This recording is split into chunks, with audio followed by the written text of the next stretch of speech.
Liftoff will start in T-minus 10 seconds. 10, 9, 8, 7, 6, 5, 4, 3, 2, 1. We have ignition. It's time! 17 seconds from Game 7 or from championship number 6. Jordan open. Chicago with the lead. Pfeiffer got a piece of it. It comes off. The Chicago Bulls have won their 6th NBA championship. Tying run at second, 2 out. Palmero over the head of Jenks. Uribe charges, throws, out! And the White Sox have won the World Series. To the far side around the 8-yard line to Hester. Under it and to the middle with the 15 to the 20, break 3 to the 25 to the 30 to the outside. 40, midfield, 40, 30 to the coast, 20, 15, Hester 5. Oh! Touchdown!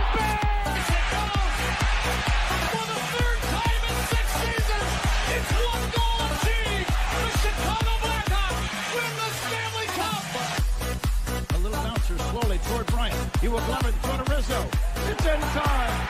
And the Chicago Cubs win the World Series.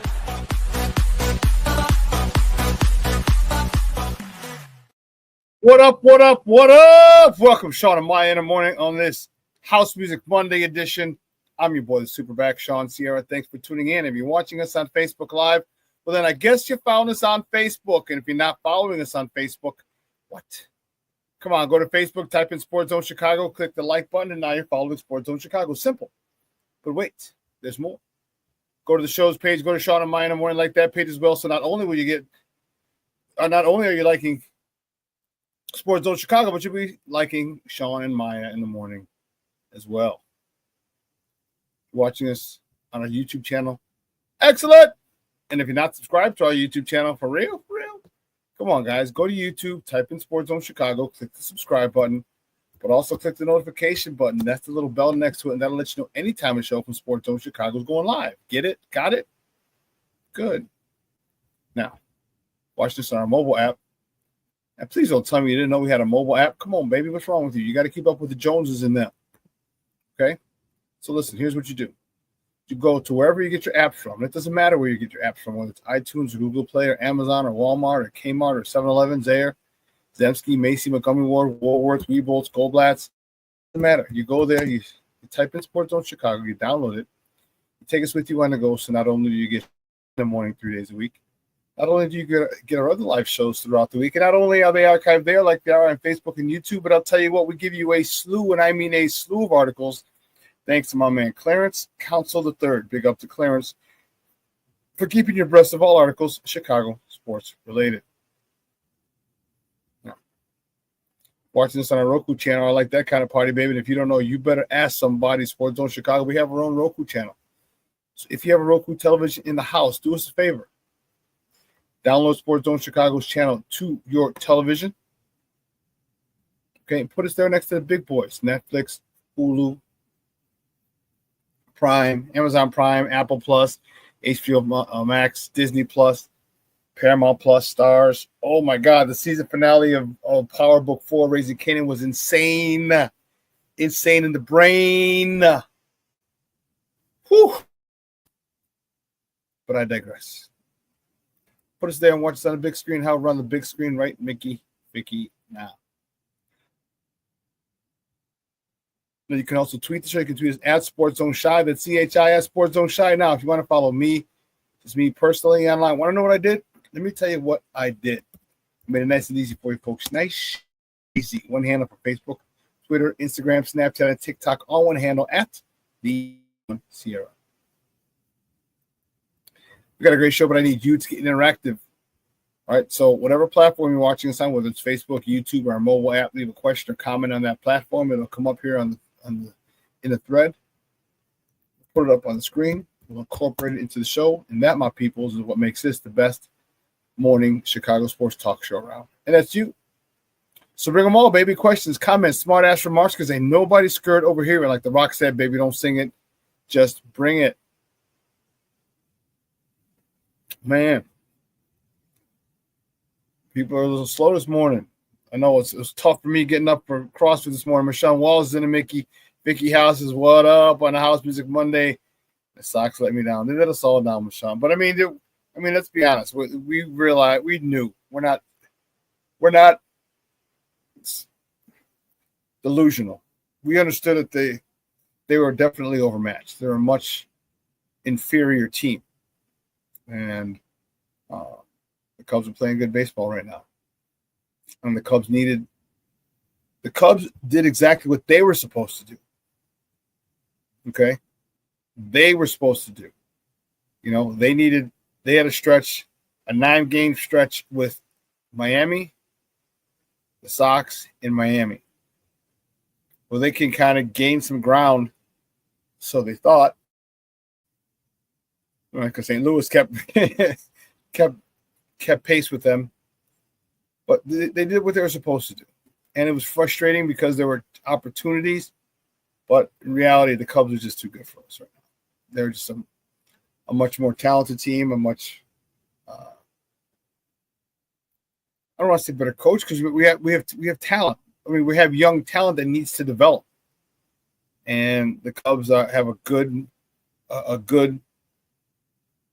number of veterans who have produced at some point in this league, and the White Sox don't. Plain and simple, the White Sox don't. They don't have a good number of veterans that have performed in this league. Okay, it's a call up. It's a potpourri of young talent for the White Sox, and we see a lot of it. Don't get me wrong, we see a lot of the talent, but it just hasn't been developed yet. And it's going to take some time. And us Sox fans, we're always asking, well, when? How much longer do we have to wait? It's been 20 years. But apparently it's going to be a little long. It's going to take a few years for us to be competitive. And so I wouldn't say the Sox let me down, because I wasn't expecting the White Sox to sweep. I was literally hoping to get one game out of the series, out of the weekend, maybe steal a second one, but there's no way I thought the Sox were going to win.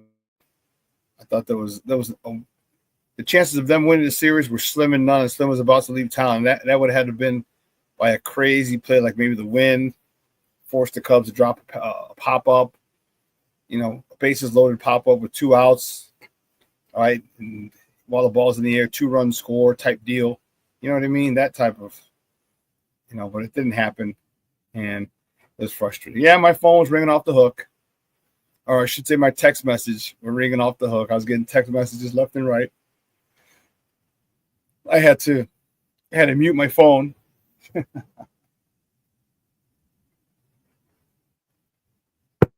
had to mute my phone because people kept texting me after each game, Fridays, Saturdays, and yesterday I got a whole slew of them.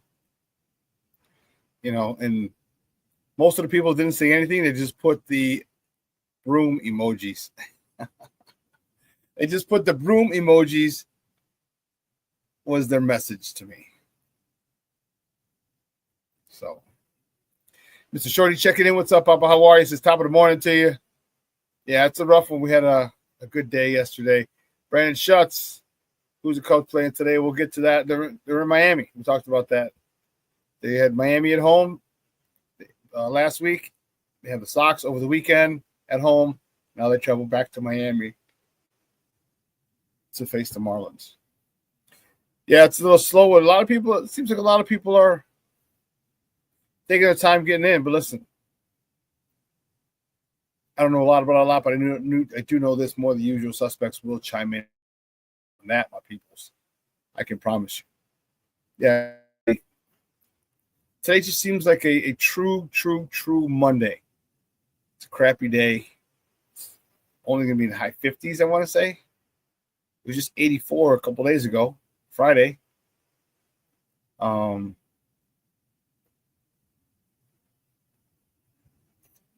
yeah, it was. We had hope you guys had a fun weekend. Hope you're able to spend time with your family, friends, and or loved ones. I got to spend last evening with a buddy of mine. Actually, a few buddies of mine. He had a comedy show for his birthday. His birthday was this past week, and he had a comedy show. It was a fundraiser.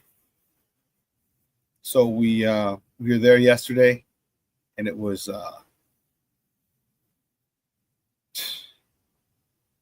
interesting.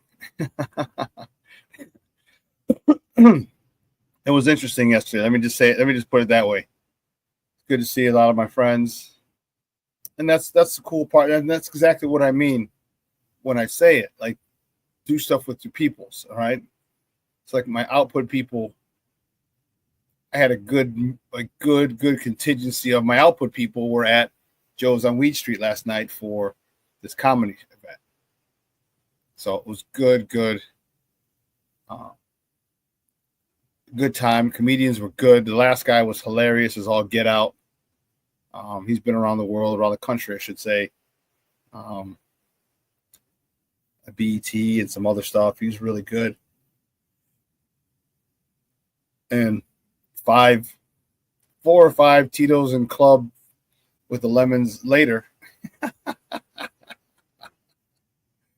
felt it this morning at CrossFit. Feeling it a little bit this morning here, but the show must go on. Rick Gonzalez checking in. What's up, Papa? I said, good morning, Shawn. At least we got the USFL to watch instead of the Sox. Yeah, I'd rather watch paint dry. I hear you. I hear you, man. It was frustrating. Frustrating as all get out, man. It was.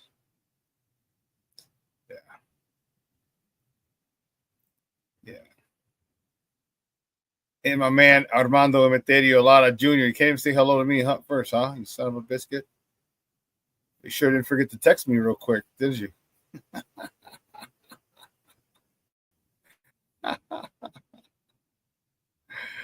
Armando says, Shorty.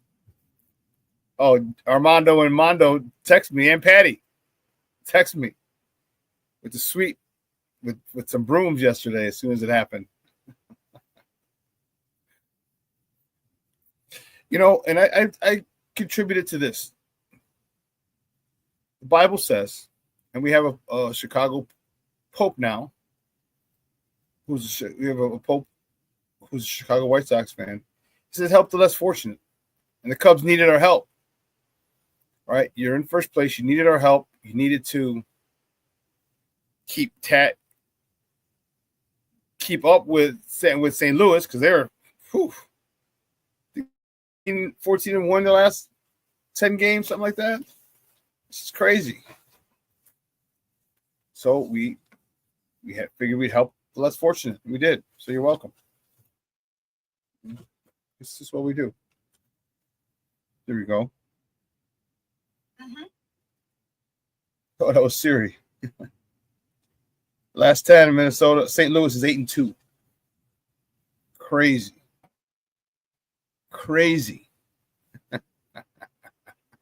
You like that one, huh, Rick?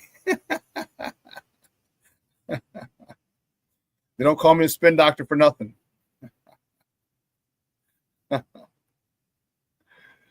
Oh, man. So it was a rough weekend for the boys. But again, what did we really expect? We're hoping for something different, but in all honesty, again, we were just overmatched. And it was frustrating. Just the Jamokes, the Wrigley and the Cub fans that I got to deal with, like Junior and Mondo, son, Patty, and then Black Diamond will be on here soon, I'm sure. Talking this, Shorty, all you guys. But it's all right. It's all right. Oh, man. But We have a lot more to talk, and we got a good show for you, man. On the top of the hour, 10 o'clock, we have Fred Pfeiffer. He's back. We're going to talk Bulls basketball, also NBA playoffs. This week, during the raffle, not the raffle, the lottery. I'm thinking raffle because we had a raffle last night. The lottery, NBA lottery, and we're also going to talk a little NBA playoffs. And I got something to say about this whole Caitlin Clark, Angel Reese situation. All right. Caitlin Clark,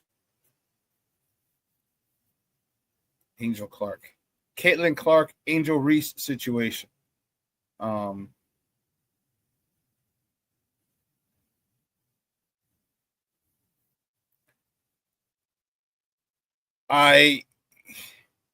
King Booker World checking in. What's up, Papa? How are you? He says, salute everybody and Shawn.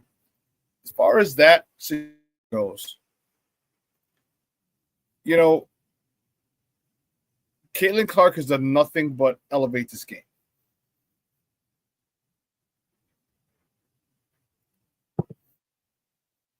She's got shit on by a lot of the old heads. Okay, she got shit on by a lot of big part of the black community because she's a white girl dominating in a black-dominated sport.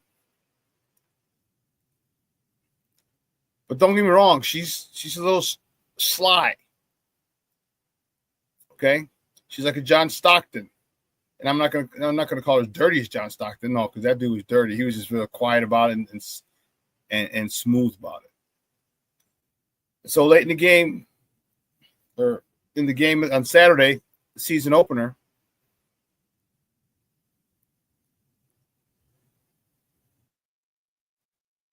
they met again. And Angel Reese got the ball underneath the basket, clear path to the basket, and Caitlin Clark came down hard on her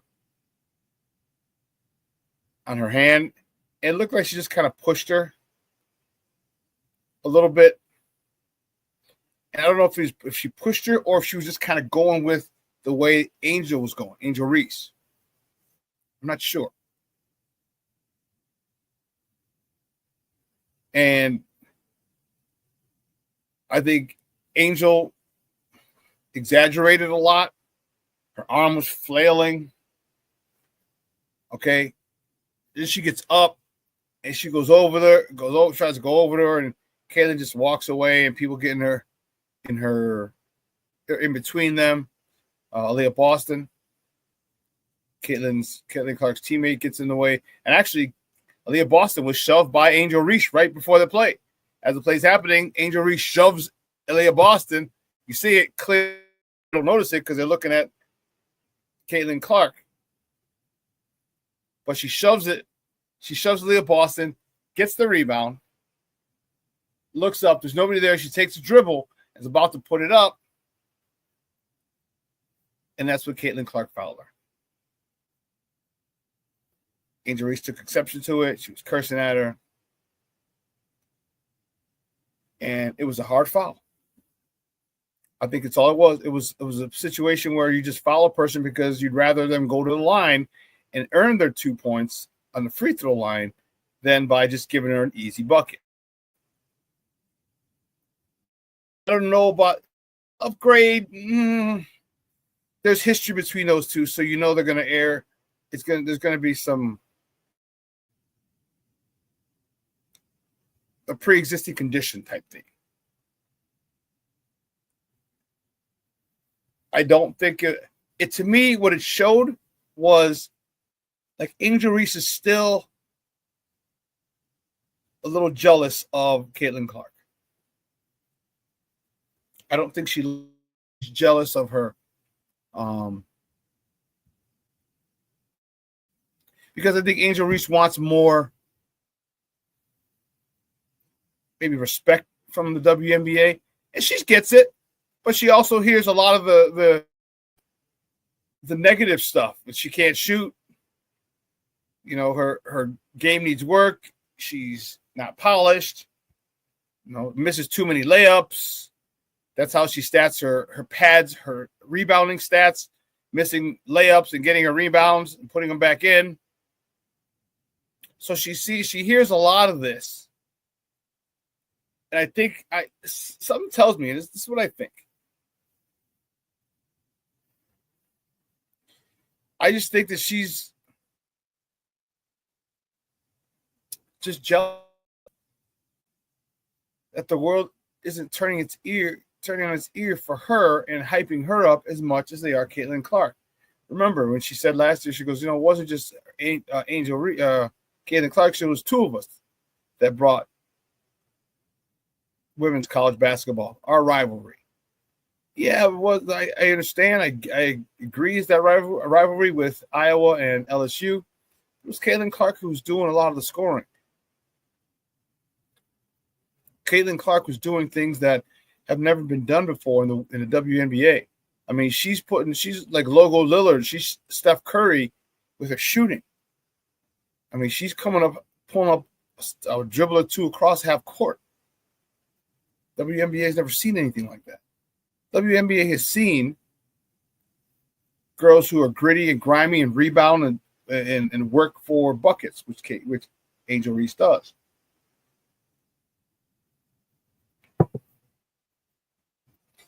Angel Reese's game is nothing generational. Nothing generational. Okay? And I just feel that she just feels a certain way. That she just feels there's a little bit of jealousy, I believe. I feel in that. And I get it. Trust me, I get it. I understand. But she's gotta put that aside. Because listen, as much as she might not be getting, like, Angel Reese needs to do her and do her only. All right, Angel, do you, ma? Period. All right. Caitlin Clark wasn't at the Met Gala. Okay. Now, whether she wanted to be or not, I don't know. But she wasn't there. You were. Okay. Caitlin Clark isn't posing for high fashion magazines. You are. Live in your truth. Be comfortable and be happy with what it is that you have. Comparison is a thief. Comparison is a thief of joy. And I think that Caitlin Clark, some people have it right here, Junior, that Caitlin Clark is in Reese's head. Yes. King Booker World, Angel shows that Caitlin Clark got her psychologically. She does. Stop worrying about it. What you need to worry about is make sure team. Indiana's a good team. Now, if you're winning, Caitlin, you're going to get a lot more pub and a lot more respect. It's just part of the game. It's part of life. People who are winners and succeed and successful, they get the spoils. They get the spoils.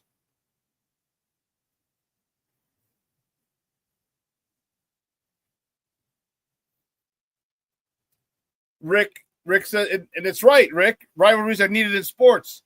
But there's not a rivalry right now. The Sky are not doing very well against the Fever. See, when it was Larry and Magic, you had the racial overtones, black guy, white guy. Two coasts, East Coast, West Coast. They had history from college. But they were good, and their teams were good. Right now, the Sky isn't very good. The Sky isn't very good, and that's what they need. The Sky needs to work on becoming good. Like, I get what an Angel might be doing this for, Pub. I don't know.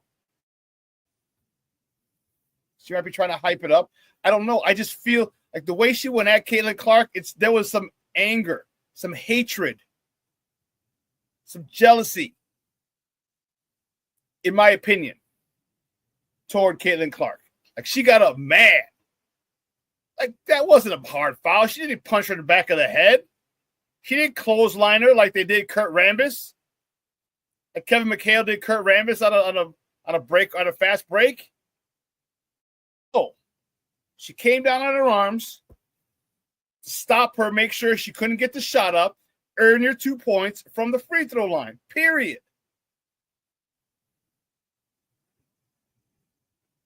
It was a hard foul. That's it.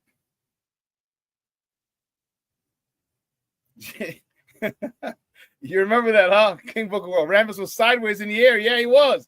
Kevin McHale clotheslined him as he's going up. He's going up. Clotheslined him. His feet went up. And a little brouhaha ensued. This was not that by any stretch. She just came down hard across her arms to make sure she couldn't get the shot off.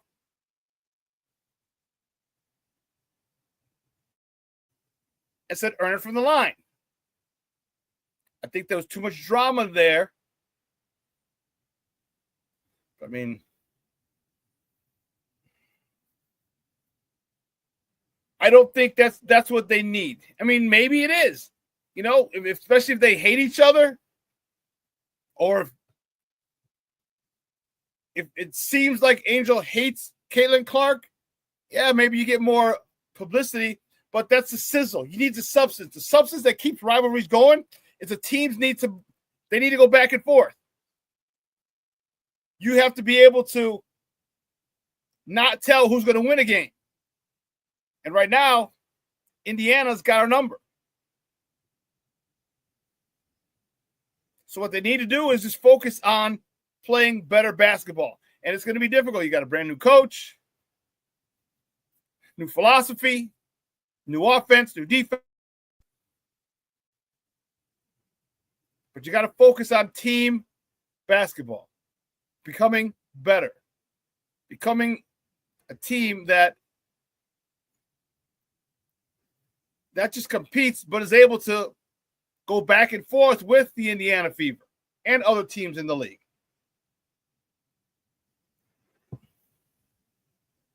Because if you could do that, now you're cooking with gas. Now people are excited to watch those games. Okay, it's tough to watch a game when you know who's going to win.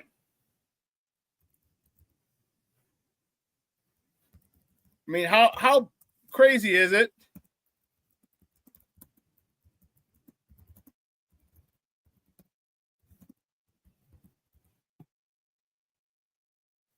How crazy is it? How not fun is it when we watch a game, we know who's going to win?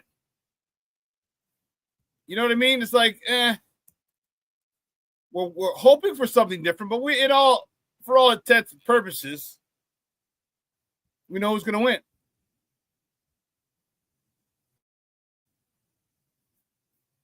So this is where the Sky has to focus. This is where Angel Reese has to focus. All right, shut your mouth. Focus on getting this team better, where they can compete. They can be legitimate competition and have a legitimate chance of beating the Fever on a regular basis. And if you want to talk your shit, then okay, cool. Right now, you don't have room to do that. You don't have room.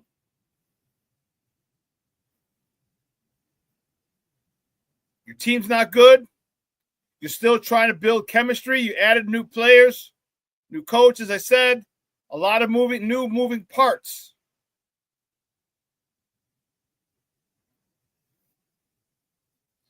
And again, it wouldn't surprise me if she just kind of did that for ratings, but the way she went at her, it didn't look.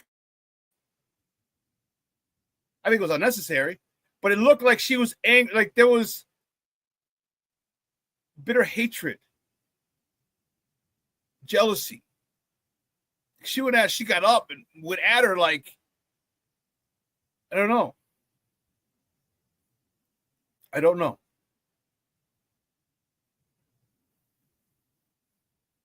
And then, the WNBA is looking into Alex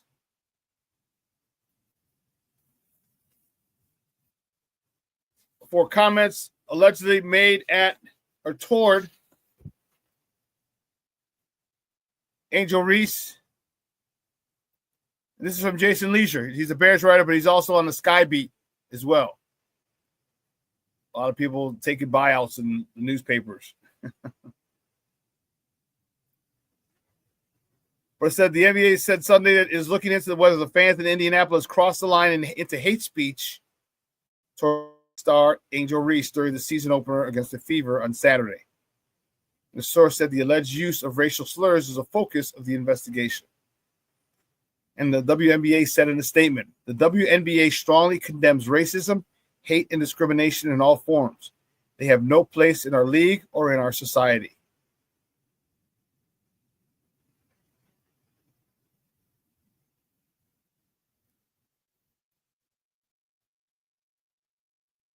So I like the way Caitlin Clark handled it when it was posed. The question was posed to her after.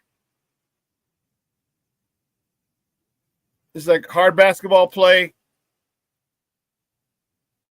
make it from the line. In essence, hard basketball play. Just wanted to make it from the line instead of an easy layup. Next question. Just moving on. And that's the way. And that she should have done. She gets it. She understands. She's very mature for her age. She's been around the game. She understands the politics of it.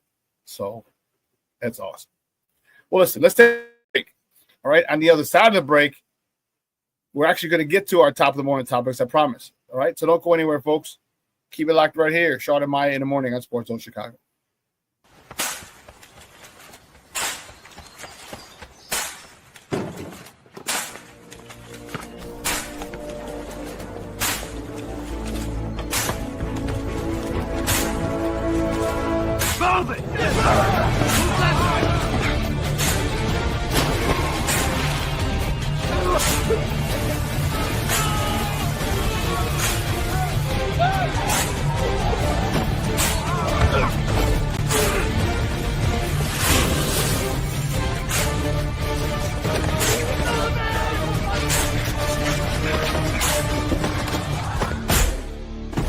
Many will hear the calling. Few will earn the title. United States Marine. The few, the proud, the Marines. Hey, it's your boy, the SuperBack, Shawn Sierra, and be sure to follow Sports Zone Chicago on all social media platforms, on Facebook, Instagram, and our Roku channel. You can find us at Sports Zone Chicago, and on Twitter, we are at Sports Zone Shy. Also, be sure to download our mobile app so you can take Sports Zone Chicago with you on the go.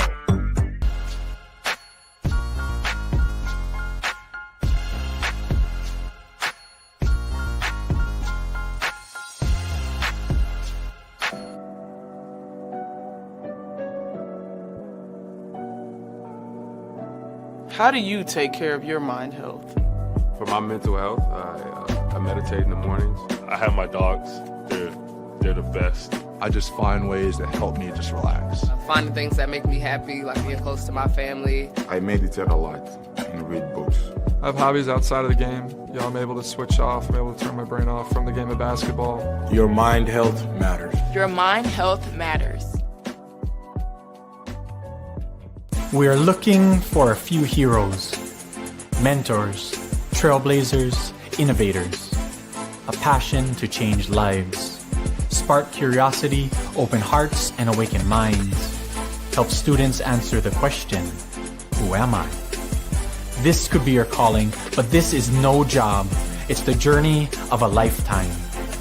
Be a hero. Be a teacher. Mental health and learning disorders don't discriminate. 17 million children and adolescents in the United States live with disorders like anxiety, depression, ADHD, and dyslexia. Less than half get the help they need to thrive. Help the Child Mind Institute change these children's lives. Visit childmind.org.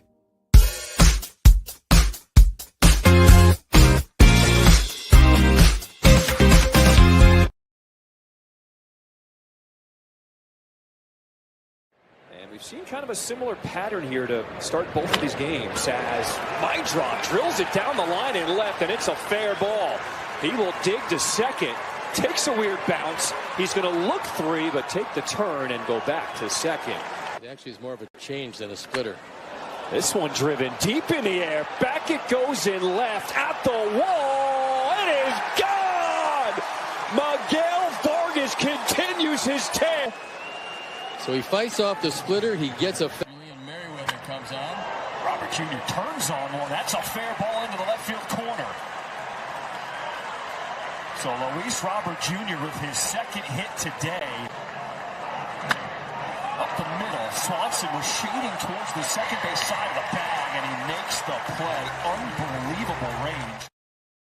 Welcome back to Shawn and Maya in the morning on Sports Zone Chicago. Those comes courtesy of Chicago Sports Network. Those are the good guys. Tough one yesterday at the hands of the Cubs. But, again, what do we respect? Well, listen. Guys, you know how we do. Let's get at it. Let's get it crack-a-lacking. You know how we do the first segment of every show. It's called Top of the Morning. It won't come just when you want it.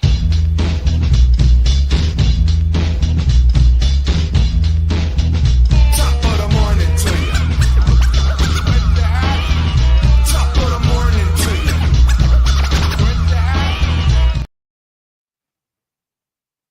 Let's go. Which way do we go? Which way do we go? Which way do we go?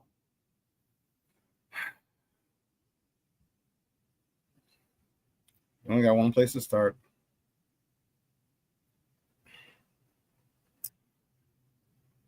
No.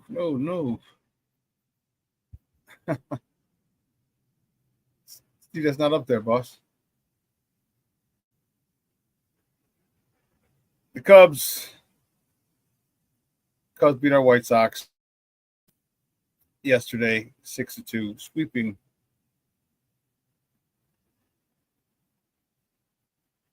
Yeah, what's that all about, buddy?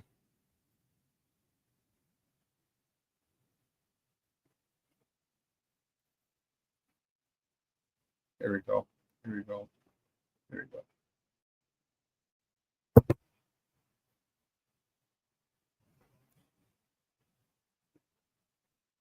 Get to it 1 second, folks. Here we go. Cubs beat the White Sox 6-2 yesterday to sweep the north side edition of the 20 Crosstown Classic. The White Sox, James Cannon was on the bump.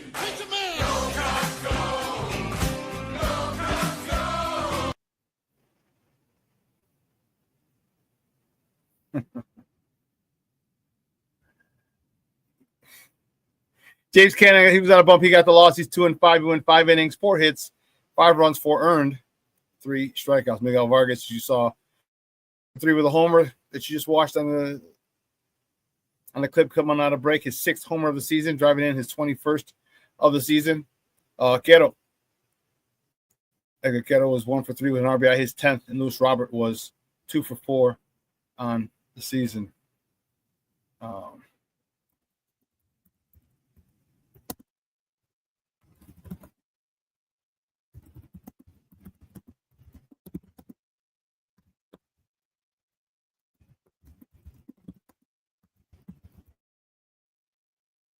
Tough one.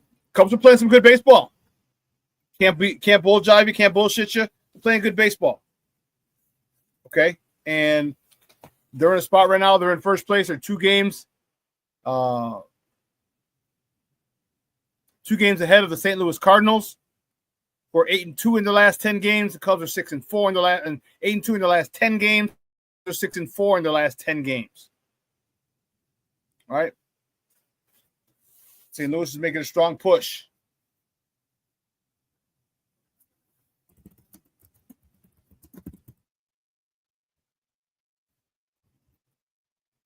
Tough one. Okay, that's really all I can say. But for the Cubs, for all my scrub fans, Colin Ray, he was on a bump starting for the North Saturdays. He got a no decision. He went 5 1/3, 4 hits, an earned run, 2 walks, 3 punch-outs. PCA was slow. I wouldn't say slowly. He's becoming a face of Major League Baseball. He was 2 for 4 yesterday with a double, his 12th of the season, a triple, his 3rd of the season.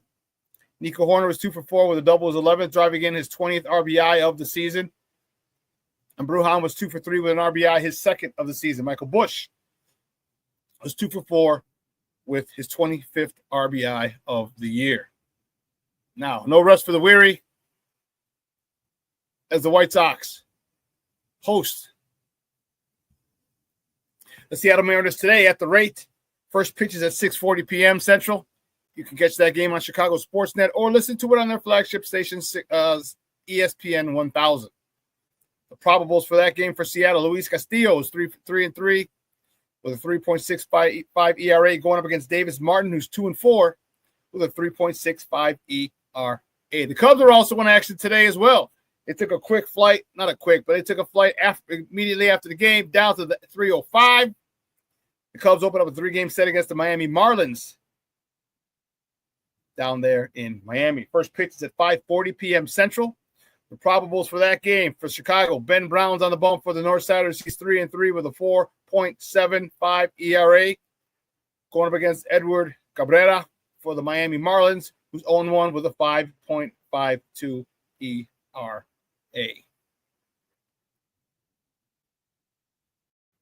You can catch, I'm sorry, I didn't do.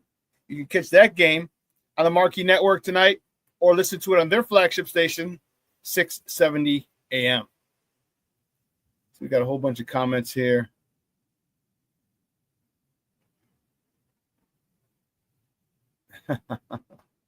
Foster Covers checking in. What's up, Papa? How are you? Thank you for tuning in. I appreciate it.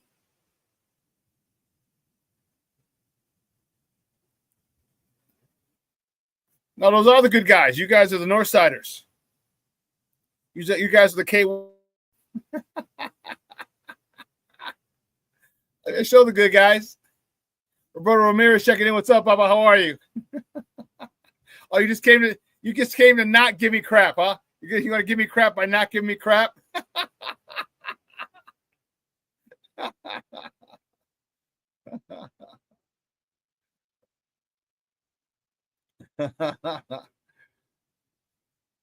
I did say this, Roberto. The Cubs are playing good. Oh, the polying, but they're playing good baseball. Excuse me. They are playing good baseball. I cannot deny that fact. Cannot deny that fact. They are looking good.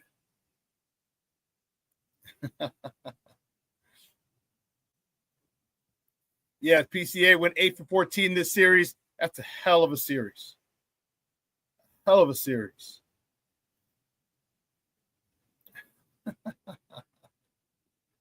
Black Diamond says, King Book, I got that PCA jersey ready for you. Oh, no. Oh, no.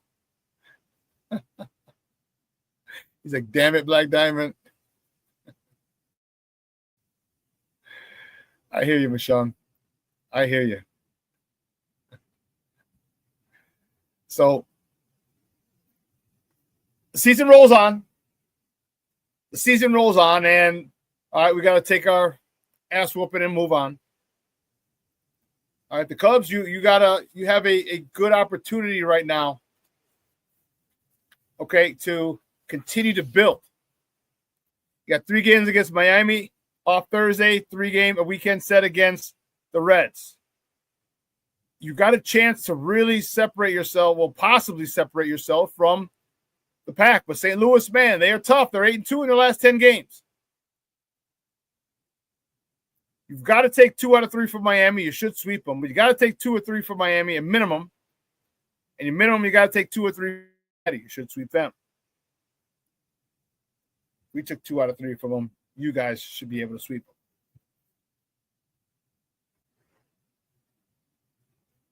But you're in a good spot, good situation.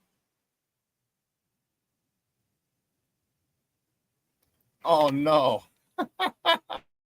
King Book of World, that sucks. Man, King Book of World says. Grandma was even talking shit to me. Oh, man, that had to hurt. That had to hurt, dog. Oh, man. It's like my uncles when they would talk trash to me when they were alive. Sox Cubs. Yeah. That's grandma. You can't you just got to sit and take it. Like, damn. I hear you, dog. I hear you. Oh, man. The next topic of the morning topic, Sky.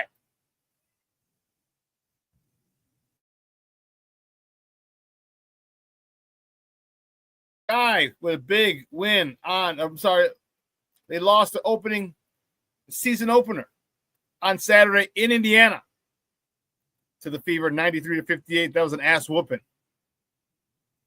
35 points. Man, oh man, oh man. Here's the play we were talking about. You see Caitlin Clark just coming down hard. Angel Reese, her arms already starting to flare up. Okay, Angel Reese led the way for the Sky, 12 points, 17 rebounds. Newly acquired Ariel contributed 11 points.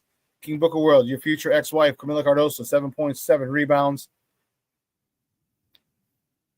And Rachel Banham, newly acquired, contributed 8 points for the Sky. This was a play that we were talking about, that Angel Reese got up quickly. She was upset. And I think it was a lot more than just that foul. I just think Angel is tired and really wants more respect.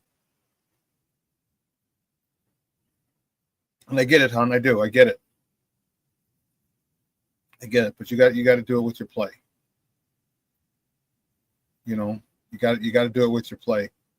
And you may think you deserve a lot of the accolades and the recognition that Caitlin Clark does.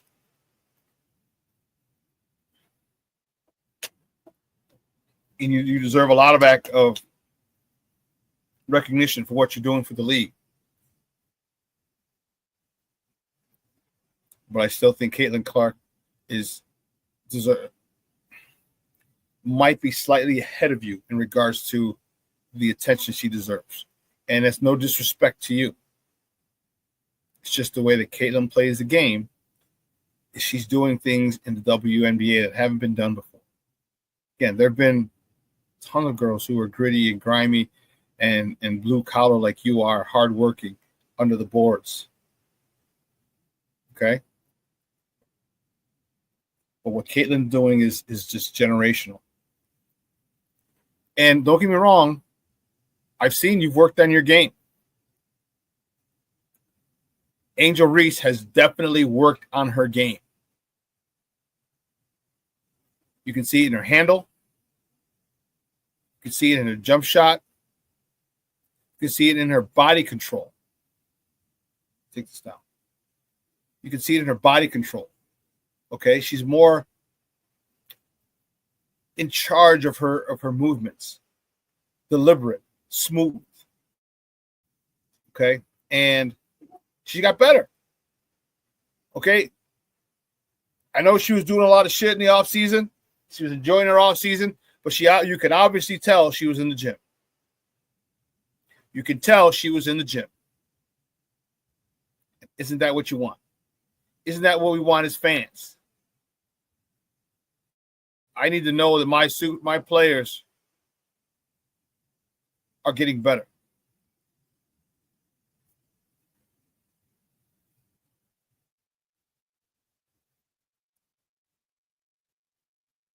Junior says, Caitlin Clark looks, it's not Carlin, it's Caitlin. It's your fat fingers.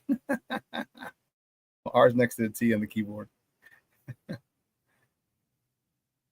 It's Caitlin, not George Carlin. The Caitlin Clark looks like the WWE wrestler from the 90s and 2000s. I forgot his name. Not the British Bulldog or Bret Hart. Who are you thinking? King Booker World talking about his future ex-wife. He's got to talk to her. 7 rebounds ain't going to cut it. We got to last at least 4 years before we break up.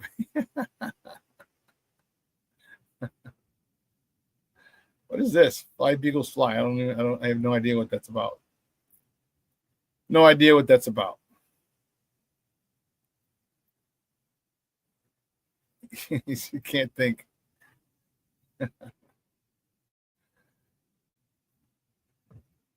So the Sky, their next game is Thursday. Thursday at home against the New York Liberty, the defending champs. That game is at 7 p.m. Central. You can catch that game on the U. On the U. So they got more. Sky got more coverage. The Score just announced that they're going to 6:70 a.m. That is that they're going to broadcast 7 Chicago Sky games, including both games, the 2 games here in Chicago against the Indiana Fever. So great to see them getting coverage. More ears, more eyes can be on this particular sport and also this particular team here in Chicago. And I like it. I like it a lot.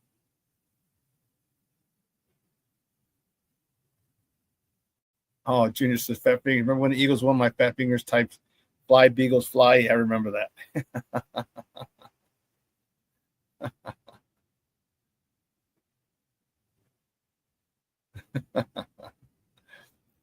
Black Diamond says, no, Mono, she looks like Aaron Rodgers' twin sister. You know what?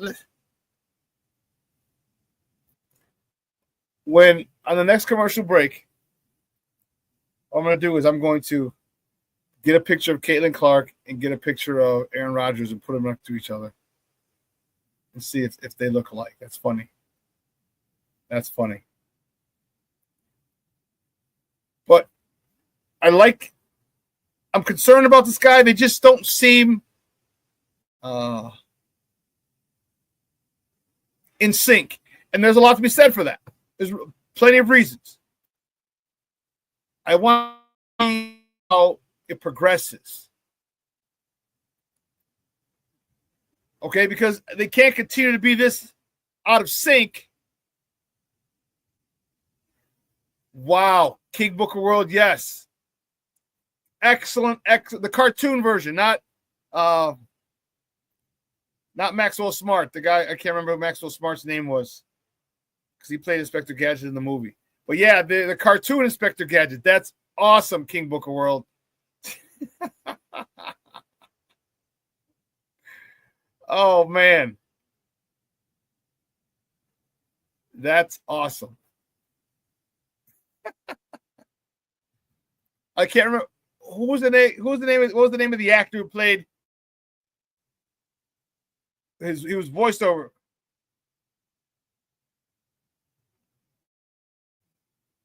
No.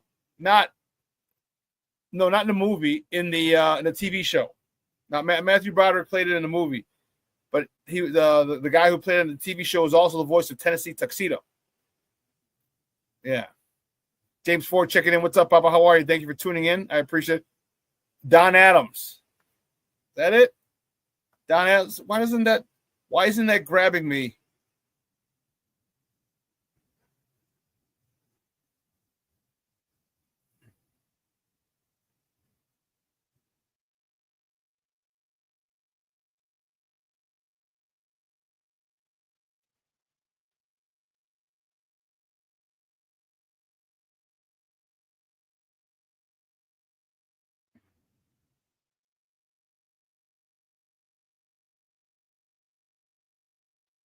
Yeah, you're right. You're right. It's Don Adams. You're right.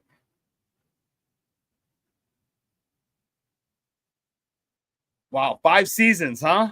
That's crazy. 1965 for 5 seasons. That's nuts. That's nuts. Oh, Don Adams died in 2005. Wow, 20 years ago. Lymphoma and a lung infection. Okay. Yeah, again, he was also the voice. He was also the voice of Inspector Gadget on the TV show and on and Tennessee Tuxedo. Yeah. Oh, Armando says the wrestler was Kidman, who she looked like. I don't remember what Kidman looked like. But Michelle and Junior Don Adams, thank you. I appreciate it. Go, Gadget Trey.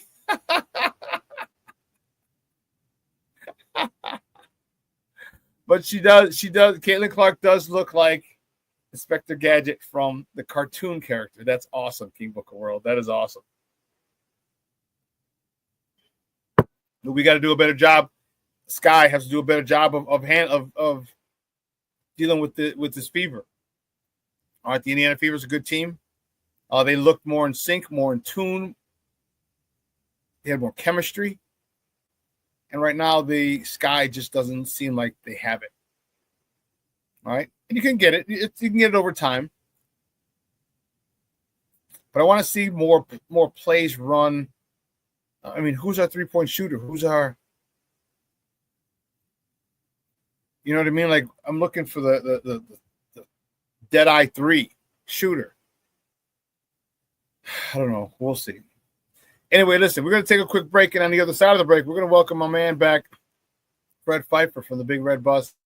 We're going to put a bow on the Chicago Bulls, and we're going to talk the NBA draft lottery. All right, the nonsense that is, the sham that is. And we're going to ask him who he thinks the Bulls should go after with the 12th pick. All right. So my man Fred. See Red Fred on the other side of the break. Don't go anywhere, but keep it locked right here. Shawn and Maya in the morning on Sports Zone Chicago. Hey, it's your boy, the Superback, Shawn Sierra, and be sure to follow Sports Zone Chicago on all social media platforms, on Facebook, Instagram, and our Roku channel. You can find us at Sports Zone Chicago, and on Twitter, we are at Sports Zone Shy. Also, be sure to download our mobile app so you can take Sports Zone Chicago with you on the go. Time out. How are you feeling right now? Happy? Excited? Angry? Overwhelmed? One of the best things you can do for your mind health is to name what you're feeling. It can sharpen your awareness and help you talk about your feelings with someone you trust. Here are 3 questions to ask yourself. Where are your thoughts right now? In the past, the present, the future? Do you notice any sensations in your body? Is your heart beating fast? Is there a flutter in your stomach? Or are you fully relaxed? What do you need right now? Time with others? Time to yourself? Remember, there's power in this awareness. So find ways to identify what you're feeling today.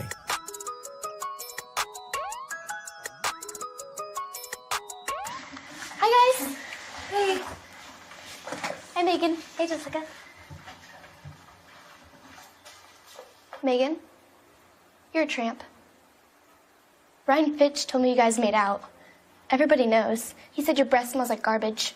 And he almost puked. He says you're the most desperate girl he knows, besides your mom. How many boyfriends does she have anyway? Lots? Your makeup makes you look like a clown. That zit is huge, zit face.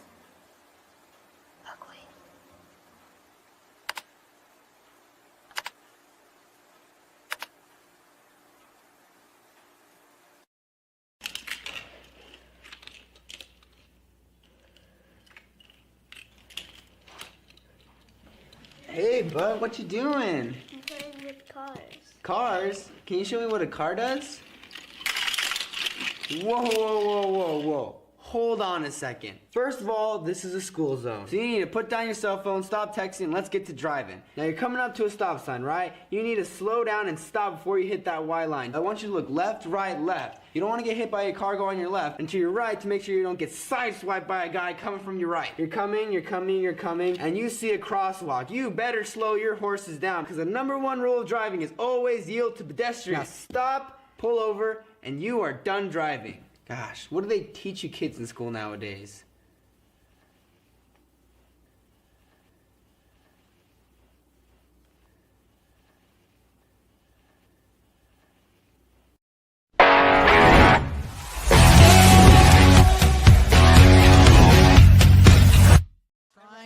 play with so much pace. It's where Caitlin Clark excelled a season ago. Angel Reese dives in and finishes through the contact. All-star each of the last 2 seasons.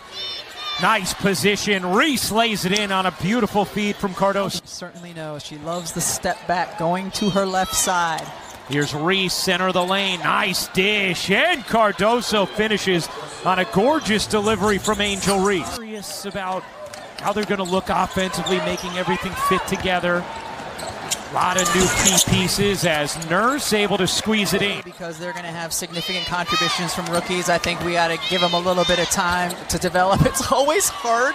Nice drive there and finish. That 10th rebound and come up with a triple-double. Here's Van Lith leaning and hitting. On my in the morning on Sports Zone Chicago, those courtesy of ESPN. That was Sky in their blowout loss to the Indiana Fever on Saturday, and it was ugly. It was ugly. And again, those clips courtesy of ESPN. I guess my next guest is a good friend of the program. We're fired up to talk about him, to talk with him about our Bulls. He's the host of the Big Red Bus. You can find him on Twitter at CBE Fred for Chicago Bullseye. Guys, just welcome back to Shawn and Maya, Fred Pfeiffer. Fred, what's up, Papa? Good morning. Shawn, I'm doing great. Can you hear me okay? Yes, I can, sir. Oh, yes, fantastic. I live in fear of the first 30 seconds every time I call you. Is my audio working? So good to talk to you, Shawn. I hope you're doing well. I love your show. Yeah, it was a rough game for Sky the other day, but, you lost to a really good team. Yeah, Indiana's good, and they have Caitlin Clark is no joke, man. She is special. She is special. The thing that really impresses me about her is her vision. Her passion is incredible. It's incredible, and it's not just the shooting. I've never seen. I mean, even at the men level, we're talking. It's as good as it gets in terms of vision passing. So, Magic Johnson is right up there with all of them, and incredible stuff. I enjoy watching every game. You get enamored by her long 3-pointers, and you forget her assists are just as flamboyant. Long 3/4 court or half court bounce passes to, teammates streaking up the court, pick it up, 2-step, lay it in because they're not dunking. Quick no-look passes. Just her vision, her basketball IQ is just really off the charts. It's like she played street ball back in the day for a long time. Like you know what I mean? Like it seems like she, and I know she didn't, but it seemed like she played street ball back in the day for a long time, and she's just on top of the game. Her mental the mental aspect of her game is just through the roof, and I love it, man. I love it. Even agree. The Sky, I love it. I will say too. I saw some really good stuff from Angel Reese. I thought she improved. Clearly, she put some work in. Yes, hit a 3. Even though they lost and got blown out, I still thought she showed some really good, significant signs of improvement. So I'm one of the few people who like both players. I don't understand why we have to choose one or the other. I love watching both of them, and I'm a huge fan of both organizations. And to me, it's good. More people watching women's basketball is good for everybody. Yeah, and you're right about it. And I said that earlier in the show. I was like, you could tell Angel Reese has been in the gym. I know she's been to the Met Gala. I know she's been in Europe doing some fashion shows and shit. But you know what? She kept the main thing, and that's basketball. And she looks smoother. What I said is she looks more in control of her body control.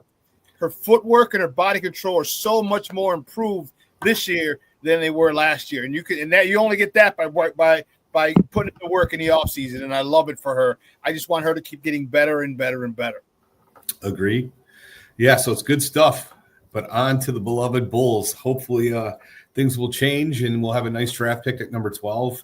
I don't know about you. I'm not what a gut punch when you realize that, if it's true, if things let's just point out the Giddey shot, which in my opinion was a highlight of the season at half court against the Lakers. Let's just assume that shot is missed and everything finishes out the same way. The Bulls end up with Cooper Flag. That's what happens when you get in this lottery. It's all of it's luck, and it's a real shame that we lost out on such a transformational player who's not even 19 years old yet, and he won't be until I think December. So let me ask you this, because I'm a conspiracy theorist, because I understand you follow the money. Yeah. All right. And that had to be the most rigged thing in the whole freaking world. I was just annoyed. You know, he had Casey Johnson coming on. Like, oh, I was back there. It wasn't rigged. I'm like, bro, it's rigged. Stop it. Like every single player that leaves that goes to LA, you know, you had there's just clear history of it. From you had when LeBron left Cleveland, they got the number 1 pick. When AD left New Orleans, they got the number 1 pick. And there was one more. When they got Zion, and there was 1 or 2 more. Yeah.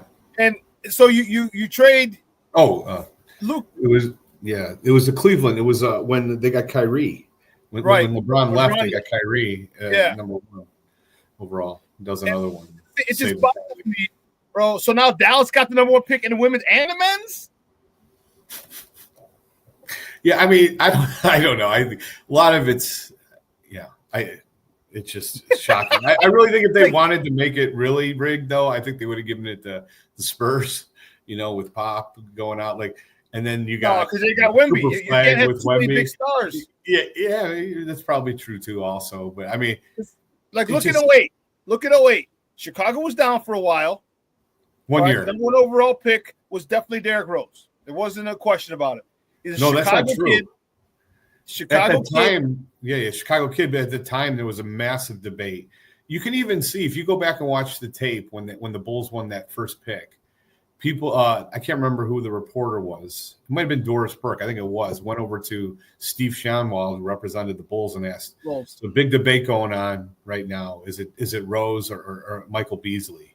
And that was a massive debate at the time. We kind of like glossed over it and act like, oh, it wasn't a debate. I argued with a ton of mouth-breathing Bulls fans who were like, we already got a point guard. We got Kirk Heinrich, who had a terrible year in 07 and 08. And it was a primary reason. If you go back to that time period, the Bulls had a really good streak. They signed a number 1 overall free agent in the class when they oh my God, I'm having a senior moment here when they signed from the Pistons. No, from the Pistons. Big Ben? Big Ben Wallace. 06-07, they got him. They won 49 games, went to the second round. Then that following season, everything fell apart. And that's when they fell into the lottery. And that's when they got Rose. But there was a huge debate at that time. We already got a point guard. Why don't we get Beasley? And I think by the time the Bulls took him, it was probably more 60, 70, 30s, 40, but there was a large contingent of fans that wanted Beasley. I don't think John Paxson gets enough credit for taking Rose when you already had Kirk Heinrich, a beloved player on the roster. So, but anyhow, there's no doubt about this one though. It's flag, and there's a massive, huge drop off after him. After that. Yeah. So it's who can we get? I mean, can we get Maluak from Duke? Is he going to fall to 12? You know, because he would be a nice rim protector, young guy who can run the court, and, play some defense for us. You know, I mean, who should we look at? Who are some names that we should keep an eye out for? Because when we hear the name, a lot of people, aren't going to know who it is because these one and dones, you don't get a chance to watch them develop and get familiar with them because they're one and done. Yeah, it's a great question. So unfortunately, we're picking 12th. If you go back and look at the last 10 years, the players who've been picked at that 12th position: Derek Lively, Jalen Williams, Tyrese Halliburton, PJ Washington, Miles Bridges, Luke Kennard, Taurean Prince. I mean, you can get a good player at 12. Trey Lyles was 10 years ago, not a great player, but I think there will be a good player who will fall there. I'm a really big fan of Jacques Jonas, and a lot of rumors are that he's falling a little bit from Illinois, the point guard. But the issue is the Bulls, it's a mountain of guards on this team, right? So, are you really going to take another guard? And my answer to that, or my point is, I think they should potentially look at taking a guard and trading either an Io or Kobe, or I hate to say it because I love Kobe, but I do feel like I just feel like there's a good chance that if you got to take where the Bulls are at in their progression, you got to take the best player available. And if Jacques Jonas falls to that point, I think you got to explore taking him. Another player that I think might fall that I do not like, that a lot of people do like, is Derek Queen. He measured in at I think 6'10". He's right around 250 pounds. He's got excellent touch around the rim, really good in the paint. Problem with him is wingspan. Huge wingspan, but he's not a good defender. He's not a great athlete. Slow. That's my issue and he's not a good outside shooter. I really believe you need to be one or the other. Ideally have both. You got to be able to hit the three in today's NBA or be an incredible defender if you're a big man. If you're neither of those, you're a liability for the team. You're not going to be playing down the stretch. It's just been proven over and over again. Yeah. Look at Alperen Sengun, who everybody seems to love. Like down the stretch, he was a massive, to me, liability down the stretch. You can't hit the three, can't stretch the floor, doesn't hit free throws at a high percentage. I would trade that guy in 5 minutes if I'm Houston. And so, I think Queen's definitely in that type of I've been pretty good at identifying busts and over my career, and that's one guy I don't think is going to translate really well to the NBA. Another guy I've been hearing a lot about is Danny Wolf, the 7-foot Michigan, power forward / center. He'd be a center in the NBA today. I like a lot about him. I think he's got really good vision. He does a lot of good things for his size, but limited athletically. Is it going to be great on the defensive end? It's such a tough thing. If I'm the Bulls, I'd really love to find a really good defensive center who's going to take over for Vooch. I think the Bulls should trade Vooch to Golden State this summer. Yeah. But the problem is that the really good ones are going to be off the board by the time they pick at 12. So my guy was saying what I asked you about Maluak, if he's going to be available, and you don't think he will be at 12. I don't. I love him. That's the guy that would be perfect, I think, for this rebuild to get him. But I don't think he's going to be available. I think he'll be off the board somewhere around 7, 8, 9. But if he is there, you better take that guy. He's going to be fantastic. Run to the podium. Exactly. I don't know.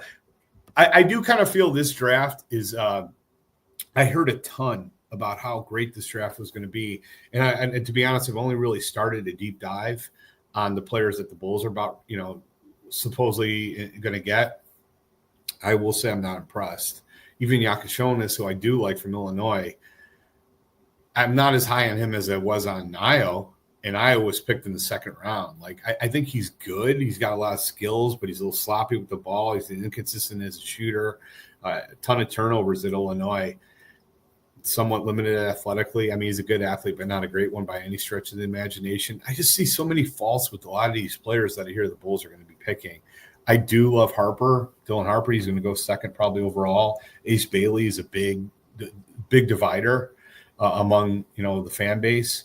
The one, it's really Ace Bailey is a good example. The guy was supposed to be 6'10". He measured it in at 6'7". So yes, measured in at the combine at 6'7". There's a lot of these guys like that when they measured in. How can you tell? Why would people? I mean, you can tell the difference between a 6'7" guy and a 6'10" guy. Well, you went through this too. I mean, when I was at St. Lawrence Shore at St. Rita when I played basketball, I was 5'11", 150. They had me listed at 6'2", 195. So, I mean, this has been going on for 40 years where they lie about what the size is to kind of intimidate the opposition. I don't know. I honestly don't know why they do it in football too. They do it in football. There you go. It's always bigger than in reality. I did not expect Ace Bailey to measure at 6'7". So to be honest with you, I'm really a little bit down on this draft. I think the Bulls' direction should be next year's 3 players, transformational players. One of them, Boozer's, Carlos Boozer's son, that's going to be available in the top 3 next year. I really think the Bulls should try to aggressively tank, and that could be done. Obviously, you're not trying to lose, but if you trade Vooch off this team, and if you trade, let's say, an Io for draft assets, or one of our key players, you might should consider Kobe, who I love, but I don't think I just don't. I think you need to move one of those guys to really embrace failure. The problem is, embrace the suck. But the problem is the East is so bad now going forward. I don't think it's possible. They're going to re-sign Giddey. Yeah. I think they're probably going to try to win. And if they do try to win and they keep their roster as is, look at the East. Like, there's a good shot they could be top 6, maybe even 7. I think they will avoid the play-in if they just bring the whole roster back as is and get even a modicum of progression from if Giddey has a full year like he did in the last 20 games. What say you? Do you agree with that? I think yeah, I see that because I'm not scared of or really worried. Indiana's probably the team that I'm most concerned about. Okay, but the Knicks, and I'm happy for the Knicks. I am happy as a pig in slop for the Knicks. So if they do win it, which I don't think they will, but if they do win it, at least my friends from college who've never seen a New York Knicks championship, there were 3 or 2 the last time they won it, so they don't even see it. It would be great. Jalen Hurts would own New York. You know what I mean? Right. But the way Tibbs plays, I'm expecting someone to get hurt. Yeah. The way he runs them into the ground. I'm surprised. I'm not surprised. I'm surprised that Jalen Hurts. I shouldn't say that. I'm not surprised he had those guys in late. He did that here. I just hope that nothing really happens to those guys in a meaningless point of a game when they're up, because we know how Tibbs likes to just those players into the ground. Boston, they're done. Right? My man's not coming back. Jason Tatum's not coming back till right about this time next year. And at that point, who knows we're going to be Jaylen Brown's not. He's a Robin. He's not such a good Batman. I mean, Tito Horford is 65 years old. I mean, what the heck? You know what I mean? Like, you got guys. Yes. So there's not a lot. Maybe Atlanta. All right. There's not a lot of good teams in the East. So the Bulls really could get a good spot, a position in the rankings, in maybe a 4, 5, or 6, and go right into the playoffs and avoid the play. And I see it happening. I do.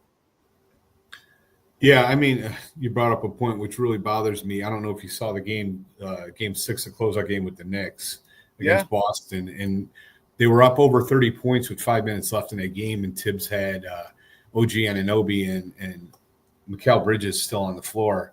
Yep. I mean, that's idiocy it's you're either being dumb or you're letting your coaching ego outweigh the potential injury. If one of those guys got hurt at that moment, what are we talking about today? Like, it's crazy to me that people just kind of gloss over this stuff. Like, let me be clear. I don't dislike Tibbs personally. I think he's a really good coach and he's helped a lot of teams improve. But, as a son of a coach and someone that's coached for many years, I take player health in this profession seriously. And my foundational belief is that players win games. And if you're like the number one job of a coach above all is to put your players in position to succeed and protect their health, why are you have these 2 guys in, especially like OG Anunoby, who's got like a long history of injuries in the game with 30+ a decided game? It's reckless. It's like unacceptable.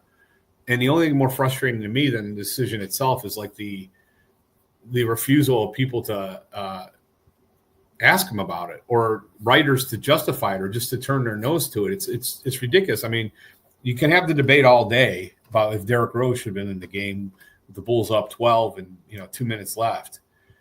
There's no debate about 30 points in 5 minutes. 30-point lead. It's crazy. It's crazy. So yeah, I agree. You would think, Fred, that he would learn. You would think, you know what I mean? You would think that you had the league MVP, all right, in at a meaningless point of the game when you're up, game's pretty much in hand, and you left him out there unnecessarily, and he got hurt.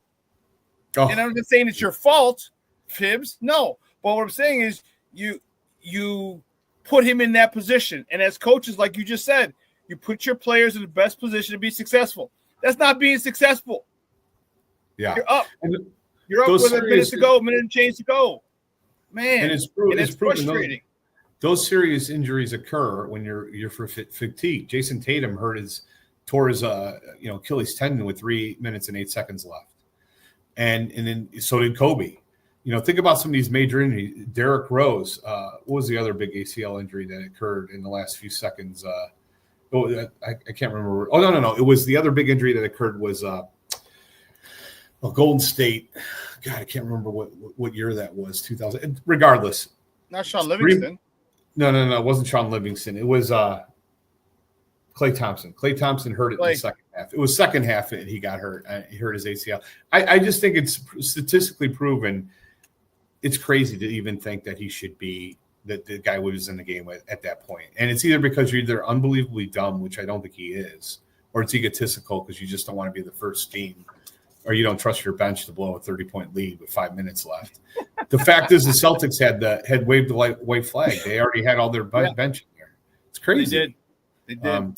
But we'll just ignore that. And I picked the Pacers. I think the Pacers are going to beat them in the conference finals because they put the pressure on the whole game. They use their bench, and I think they're going to tire them out, and I think they're going to win this series. But we'll see. We'll see, man. Regardless, it's going to be. I've loved these playoffs. I don't know if you feel the same way. These playoffs have shown me exactly how far the Bulls are away from competing because I don't trust anybody on the team with the exception of Kobe White in terms of production in the playoffs. I've been a big fan of this, and guys, we're joined by Fred Pfeiffer, host of the Big Red Podcast, talking Bulls basketball and now NBA playoffs here on Shawn and Maya in the morning on Sports Zone Chicago. Listen, I really love these playoffs. It has taken me back to the 90s. A lot of physical play is being allowed, okay? And you got to adjust. You can't keep – and all the bitching and moaning is turned into 2 points on the other end because you're shorthanded. And it's slowed down a lot, and it's just – I love it. I love it. The games are tight. And this is what you want in playoff basketball. All right, regular season records, does the hell with them. They're out the window. All right, The Knicks were not this good a team in the regular season, but you know what? They're this good a team in the playoffs. And I love this. I love the intensity of the games. I love the chippiness of the games. I love the physical play of the games. I'm really, really liking it, and I can't wait to see the conference finals. All right, Indiana and New York, and who's Denver? Oklahoma beating over Denver. Oklahoma City and Minnesota. Yeah, that's going to be. I think Oklahoma City is going to win that in five, the most 6. I think they're a better team overall, and they're going to win that series. I think Golden State was a lottery team as soon as Steph Curry went out. I mean, they were horrible. I think Minnesota didn't actually look that good in either series for the most part on the offensive end. I think there are a lot of struggles that are going to be exposed by the Oklahoma City Thunder defense. It's going to be ugly. So I think it's going to be Oklahoma City, and I'm picking Pacers. I could easily see the Knicks coming out, though, too. You can never tell with the officiating. I tell you, man, Brunson, great player, but, man, does that guy get some calls. The foul baiting is at next level. So either or, I do think Oklahoma City is going to win this pretty convincingly. They are a fantastic team. And look at our guy Caruso. Another reason why that trade was such a disgrace that I don't care if, like I said before, I don't care if Giddey makes 10 All-Star teams. I'm glad we got him. He's a valuable player. But you got to get a draft asset in addition to that from a team. That last year, Giddey ended the year unable to be played. He wasn't really even in a rotation on a playoff team.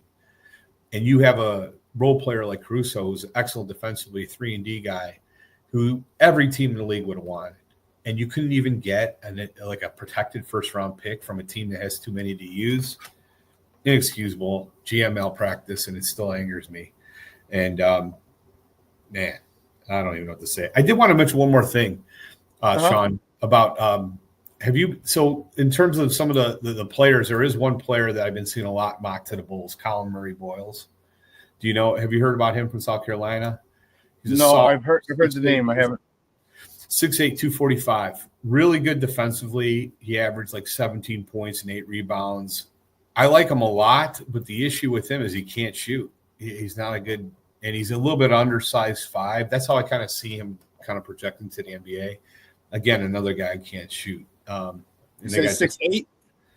He's 6'8". I think he's measuring at 6'8", but he'll play the center position probably in the NBA. The other guy I liked a lot was Jace Richardson, who's going to probably be available, but he measured in at 6 feet. So he measured in, and he was listed at 6'3", and he measured in at 6 feet. Excellent athlete, great. I thought he played really well down the stretch for Michigan State, but good lineage, another guard. So there's just so many. That happens when you're picking 12. You're getting these players that have a lot of potential issues or red flags. So, but I'm just gonna do a little bit deeper dive. By the next time I see you, I'll be ready to tell you who I think they should take.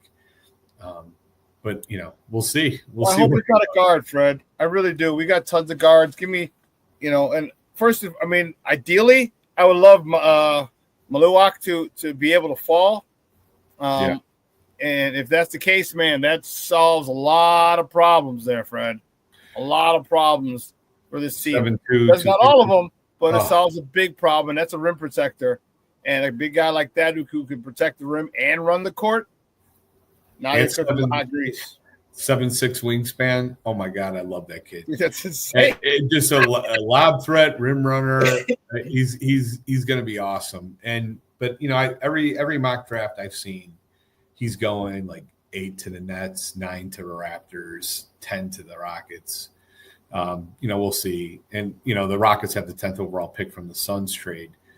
I think the Rockets are probably moving. I think the Rockets are going to be an under-discussed team to potentially get Giannis. Really?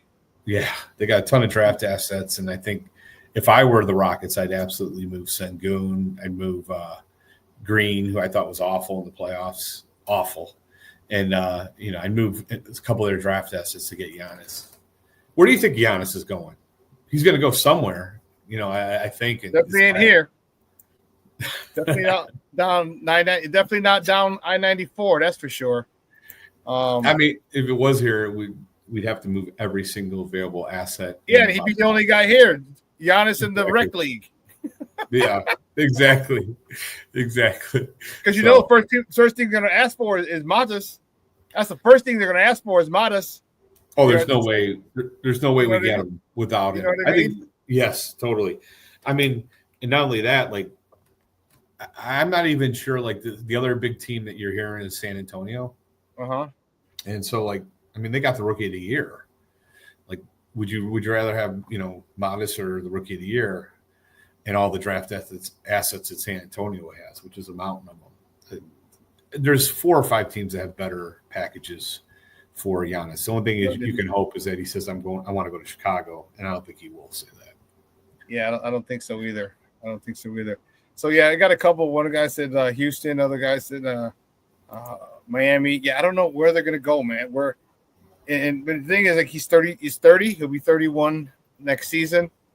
It doesn't mean it's not the telltale sign of him deteriorating, but he's 30. All right, he can still play at a high level. He's just gonna have to be at a more controlled pace, which is fine. But it's gonna look weird having him in another uniform. Like it was weird seeing Dame in the Milwaukee uniform. You know what I mean? It's gonna be weird seeing him because we've seen him grow up in Milwaukee. But where he goes, man, I don't know who wants. And some people might just blow it up and give their draft capital, some players, whatever. But that's a good. Well, they don't have any draft picks. They've traded them all away. So they need no, the Bucks. I'm talking about whoever Giannis trades, they don't have any draft picks, so they need a mountain of draft picks in return. Mm-hmm.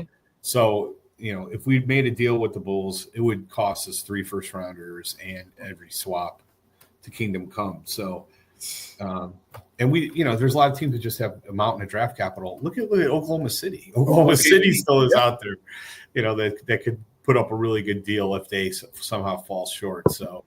Unfortunately, the Bulls but that's the reason why little things like not trading Drummond at the trade deadline last year and getting 2 second-rounders, or not getting another first-rounder from Oklahoma City in the trade for Caruso, and not moving, Levine earlier, or not moving, DeMar DeRozan earlier. When you get these mountain of draft assets, that allows you to make these moves and get in the conversation. Yeah. And we just haven't done that as an organization. So hopefully the next 5 years will be better, but the first 5 have been awful. Wow, we got to wait 5 years, man. And you know what? And the crazy part is this: is that the front office, as long as they're competitive, they're happy because that place is sold out, game after game. It's sold out, and from a business perspective, they're right on point. They're not spending all that crazy amount of money. All right, I mean, you might have to. I mean, it's going to be a little more with Josh Giddey's contract, but you got asses in the seats every single game. Concessions, jerseys, merch, alcohol, all the sale, everything that comes in there, you got asses in the seats. As a businessman, what more can you want? You know what I mean? So yeah, that's true. But one thing I will say, look at the Knicks. They still got the same dumb owner that they always had, that people were complaining about 5 years ago. But they finally got a front office that made the right decisions. And I blame, Reinsdorf is not a great owner. We all know that. He's terrible and all that stuff too. But the reason the Bulls aren't good now is because we took, Patrick Williams ahead of Tyrese Halliburton, and we did not make the right moves. I blame it a lot more on the front office than I do on the owner. I do feel like there's a little bit of, in Chicago, a little bit too much. We're not going to get better until we get new ownership. It was the same way with Hallis and all the McCaskies. It's the decisions of the front office that matter most. And anyhow, I love that Daylight Bulls by King Book World. It's well said. They are the Daylight Bulls because we had plenty of trade assets that could have worked, and we just held on to them far too long. And the biggest one is, here's another good example, Lonzo Ball. We could have had a first-round draft pick from the Memphis Grizzlies for Lonzo Ball at this past trade deadline. Instead, we extended him. What are we doing? Like we forgot about Ball. This guy. What's that? I forgot about Ball. Ball, that was another one. So we could have had just 2 first-round picks instead of 1, and then we could have moved up or done other moves. Mm-hmm. Yeah, that's another guard we got. Oh my goodness, dude, we are getting depressed here, Shawn. We're getting into this. We're talking about this. Dude, yeah. It's frustrating how many freaking guards we got. I mean, yeah. Like, Trey, and I like the trade. The who was the guard we got? Trey Jones. Yeah, fantastic. He played great for us. Absolutely. Yeah. Trey Jones, Giddey, but then you got Io, then you got Kobe. Yeah. It was just, man. I mean, how many guards you want? 6 of your 12 players are guards. I mean, exactly. The hell. So it's brutal. Yeah, it is brutal. Hey, Fred, great stuff, buddy. I appreciate it. Do me a favor though before you go, let everybody know where they can find you and your work online. The Big Red Bus. Just go to any podcast where you can find your podcast. Search for Big Red Bus Bulls, and you'll find myself and Doug Tonis and a variety of guests talking every week. Shawn, we got to have you on soon. I can't believe we haven't had you on yet. Please, can you come on one of these future shows? I'll send you a text and have you come on. I'd love to have you on. I'm down, baby. I'm down. And then always on X at CBE Fred, as in Chicago Bullseye Fred, CBE Fred. Shawn, it's always good to see you. I'm really hoping things change in the next couple of weeks as we'll have a little bit clearer picture on who they're going to pick. And we'll see. Man, it'd be great if we could get some really good players dropped to us like we did last year. And take advantage of that. You give us another player like Matas. Woo! Yeah. Now we're cooking with gas. Yeah, we'll see. Yeah. So pray from Maluak, from Duke. Pray. Please. Yes, exactly. All right, Shawn. Good talking to you. Have a good one, guys. We'll talk soon. Thanks, buddy. Guys, that's Fred Pfeiffer from the Big Red Bus talking Bulls basketball with us. And yeah, that's what we need. We need a big guy. And, Jay Grizz was big on Maluak. A lot of other people here in the chat are big on this. Wow. It just bugs me. It's entertainment. It's a business. And just follow the money. Follow the money.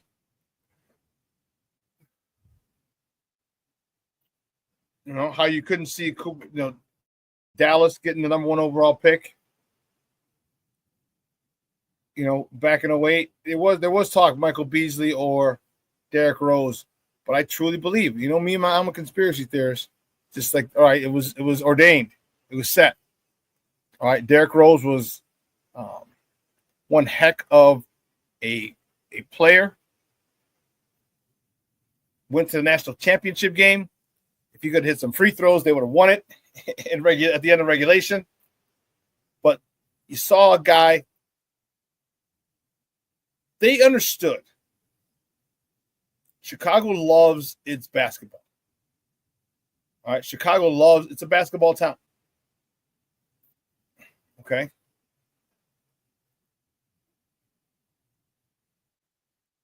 To have Derrick Rose here and all the auxiliary things that meant, people were going to come out and support their own. They were going to do that, and they did. They're going to come out and support their own. God forbid he turned out to be good, which he did. What did I tell you? All the Chicago Bulls number one jerseys that are in the stands, to this day. That are in the stands to this day. People still wear Derrick Rose jerseys. You imagine how crazy it was back in the day when he got drafted, back in the day when he was taken off year, becoming Rookie of the Year, when he became the MVP, how many Derrick Rose number one Chicago Bull jerseys they sold. Chicago goes out for their own. South side, west side, north side. Man, they loved them some Derrick Rose. We understand it. He was a bomb. And that's why I continue to say that it's rigged. It's rigged.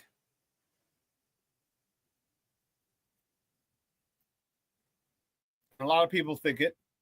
And the NBA is just like, I don't care what you think. Because they're in the business of making money. They're in the business of making money. And how can you fault them? I get it. All right. It's entertainment. All right. You know, the WWE doesn't even hide it. They're sports entertainment. NFL, Major League Baseball, NBA, it's entertainment. And I think that those moves are made. Now, it doesn't mean you develop players. It doesn't mean, because I doubt they thought Steph was going to be Steph.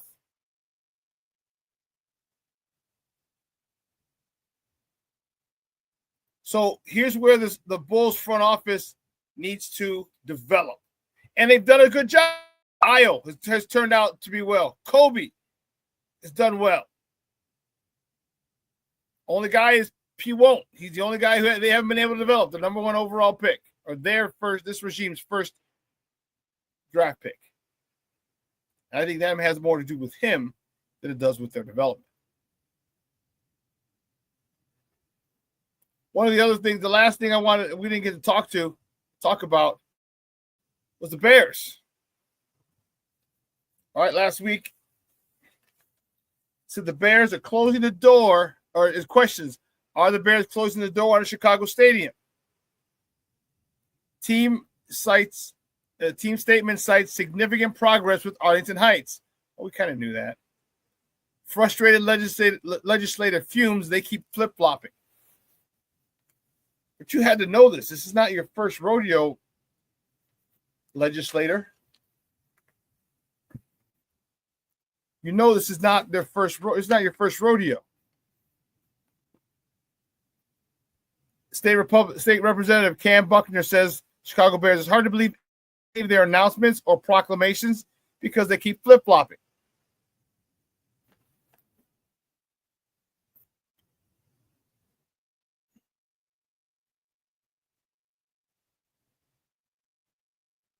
You know, they said they had a statement released by the Bears on Friday. It said simply confirmed the obvious. The quote unquote significant progress, in Arlington Heights, and work with state and local lenders on making a transformative economic development project for the region a reality.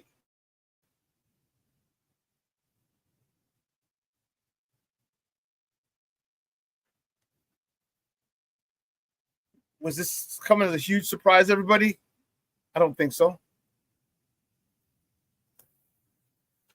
You know, I told you where I want it to be. I want it to be in the lakefront. But I also understand the politics of it. He was, he had an angle, he had an agenda, get that tax bill lowered. It's just going to be weird for us. Still don't like it, but there's really nothing I can do. And as soon as they put or shovels in the dirt, it's over.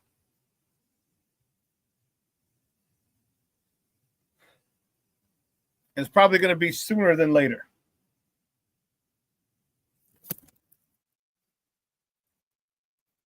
Why do you say that, Michelle? The state screwed the Bears. No, the Bears screwed the Bears. All right, the Bears screwed the Bears. Here's why. One, you got the rehab of Soldier Field. Remember when they 02, 03, something like that? You put that ugly ass spaceship inside. That's for starters.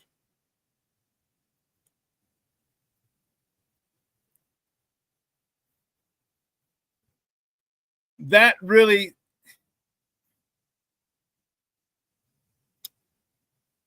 the public funding that you use from it.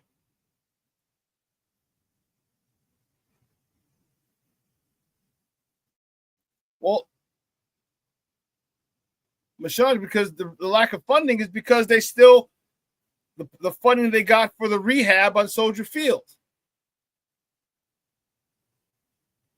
And what I don't understand is this. Why the state finds it difficult. Why the state doesn't acquiesce and say, okay, we give you money for funds. I don't understand it. And here's why I don't understand it. Because the state and the city are going to get their taxes on every single ticket, parking space. They're going to make money. And if you had it done downtown, like if you have it done on Arlington Heights, it's going to be an enclosed stadium, which means it can be used year-round. So not only are you using this year-round, but now you're generating revenue, city and state, year-round. So instead of just, like there's nothing going on there in the winter at Soldier Field, nothing. But in the winter, you can have concerts. You can have the Big Ten concert. You can have WrestleMania. You can have a whole bunch of things inside. And every time and I get it, I understand. The parking isn't ideal. But the renderings that they gave showed a train station coming right into the new stadium.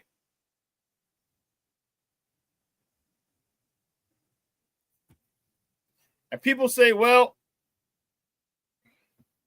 we got this to worry about, that to worry about. What are we doing with the weed money? What are we doing with the gambling money? Because you ain't fixing pensions. Our streets are still full of potholes. Wrecking suspension system after suspension system of Chicago drivers.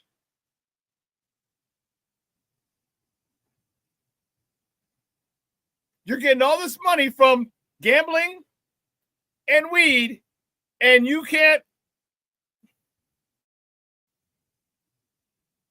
give money for a stadium because you're not going to fix anything.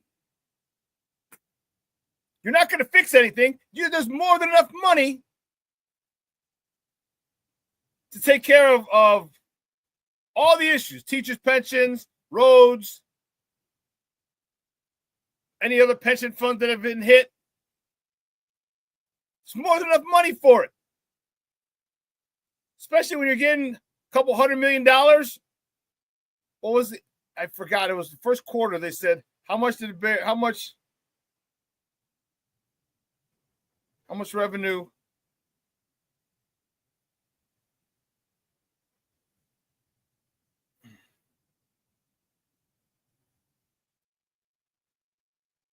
Or Illinois?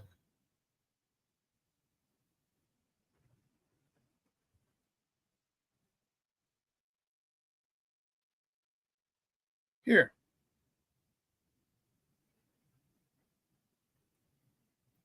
Recreational sales grew 2.5% last. Dispensaries logging in $1.72 billion in sales. Illinois' legal weed business reached an all-time high in 2024, with the state reaping more than $2 billion in sales and nearly $500 million in sales tax. You're getting $500 million in sales tax. $500 million in sales tax. There's your revenue. That's from weed.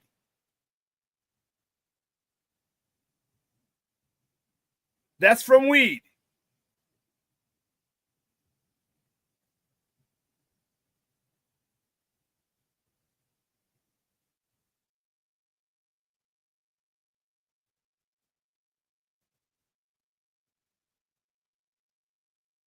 Illinois Gaming Board reported $1.7 billion in gaming tax revenue for 2024. Come on. Come on.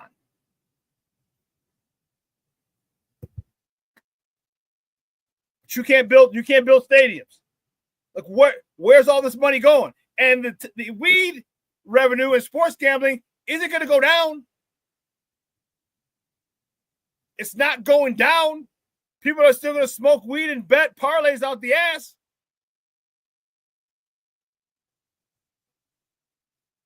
So this is pretty much guaranteed income. All of a sudden, no one's going to stop. The whole state of Illinois is not going to say, you know what, I'm going to stop betting. No way. The whole state of Illinois is not going to say, oh, we're going to stop smoking weed. No way.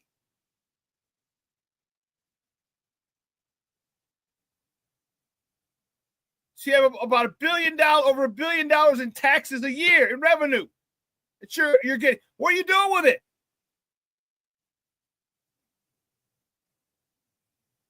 Except tell people no, they can't have money. What are you doing with it?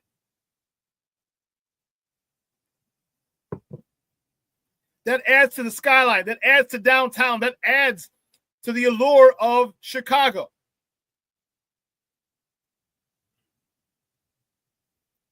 And there's got to be a loophole around this Friends of the Park thing.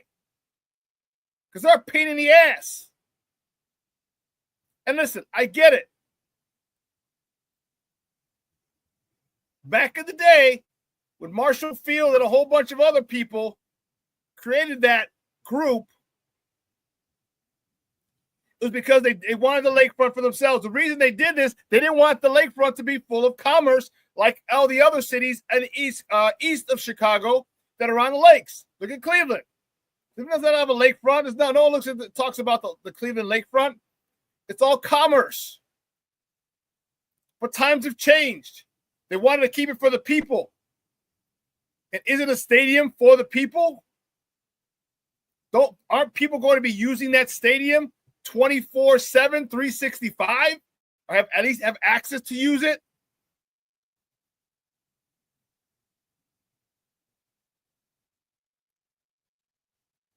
And then when there aren't, think of all the revenue. I just told you all the different events. And then when they're not events, you have tours. You have tours of the new stadium. You don't think Chicagoans and visitors and tourists are going to want to see the brand new NFL stadium in Chicago on the lakefront? Of course.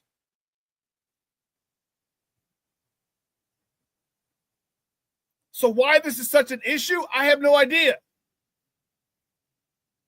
I have no idea.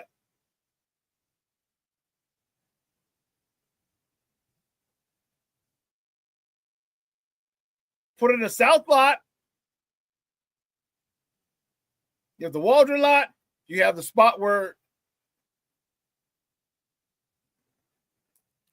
you could have made Soldier Field the parking lot.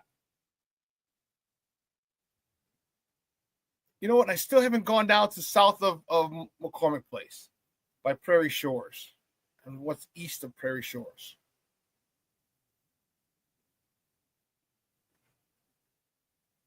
Because you put in a south lot, again, buy the land up across from Prairie Shores, make that parking lots, and now you have it.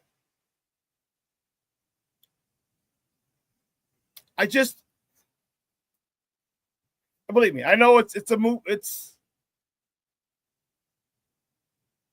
in vain because more than likely it's going to Arlington Heights.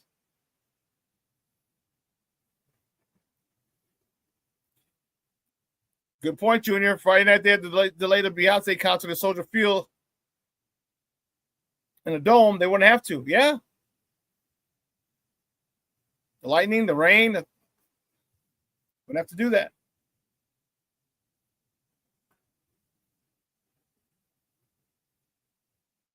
So I get it. Arlington Heights wins. Doesn't mean I have to be happy about it, because I'm not. It's just what, and obviously I'm not a politician and I'm not plugged in on how a lot of the politics works. But you're getting over $1 billion in revenue a year. Where's it going? You replenish all the funds that you talked about. Streets and sand. I told you, got the streets still suck. So where's this money going? Where?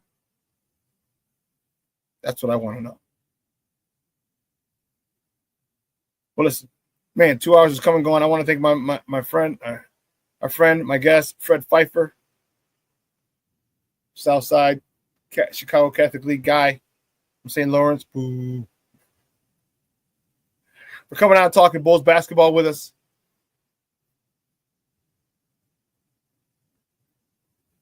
Yeah, those politicians have their own agenda. Yeah, and I would love to see, Shawn, where all this money's going. I would love to see it. Because this is in property taxes, with the new records in sales tax for gaming and for sports gambling and for marijuana. They can't help the Bears out and keep it here, so now everybody wins. I don't know. But anyway, man, great show today. Again, I want to thank Fred Pfeiffer for coming out and talking Bulls basketball with us. I want to thank you guys. You guys were active in the chat today. Shawn, Mr. Shorty, my man Junior in the house. King Booker World in the house. Black Diamond in the house. All right. Ant Moss checking in. Appreciate him.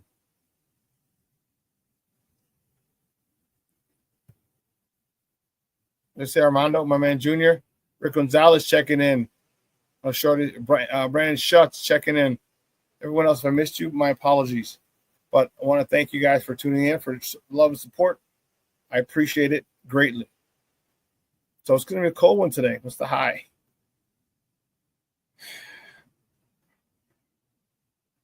Man, 61 degrees. It's 51 now. 53 Northern Park. 53 degrees, only a high of 61. Ooh. Well, let me see. Yeah, the whole week it's going to be in the 60s. Wow. 61 today. 60 Tuesday. 95% chance of rain. 60 Wednesday. 58 Wednesday. 65% chance of rain. 55 Thursday, 45% chance of rain. 60 Friday, 64 Saturday, 64 Sunday with a 55% chance of rain. 66 Monday, Memorial Day. 69 on Tuesday, 75 next Wednesday. Oh, well. Listen, guys, you have a phenomenal day. All right? Let your loved ones know you love them. Because tomorrow is promised to no one. We got some news coming. Should be the 1st. Should be June 1st. We'll have some big news from Sports Zone Chicago. All right? So for everyone here at Sports Zone Chicago, guys, I'm your boy, the Superback, Shawn Sierra. Have a phenomenal day. Get out there and enjoy this nice brisk day. All right? Nice brisk days. Wear a nice little zip-up jacket or a hoodie, and you'll be good. All right? So from everyone here at Sports Zone Chicago, I'm your boy, the Superback, Shawn Sierra. This will be replayed tonight at 6. At 12:15, we're going to welcome Sydney and Lakeisha, taking you on another 2-hour tour of Chicago sports. All right? I'm out of here. From everyone here at Sports Zone Chicago, I'm Shawn Sierra. Your boy is out.